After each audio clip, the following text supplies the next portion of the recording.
Uma menina me ensinou quase tudo que eu sei. Era quase escravidão. Se ela me tratava como um rei, ela fazia muitos planos. Eu só queria estar ali, sempre ao lado dela.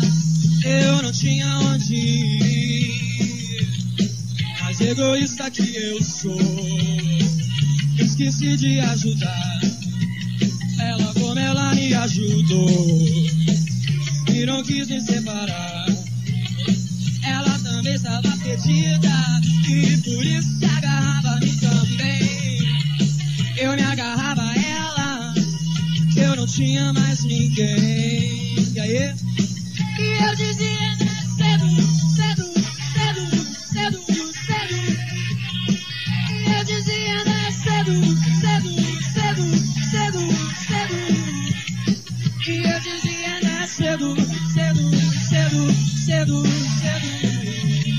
Aí eu dizia cedo.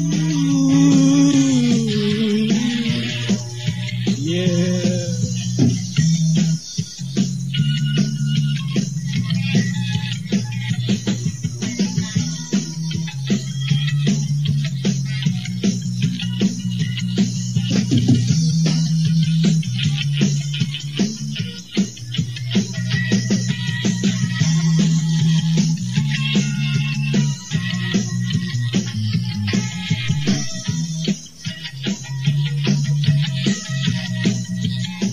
Sei que ela terminou o que eu não comecei, e o que ela descobriu eu aprendi também, eu sei.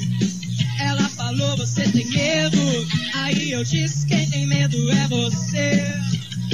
Falamos o que não devia nunca ser dito por ninguém. Ela me disse, eu não sei, mas o que eu sinto por você. Vamos dar um tempo que a gente se vê. E eu dizia cedo, cedo, cedo, cedo, cedo. E eu dizia cedo, cedo, cedo, cedo, cedo.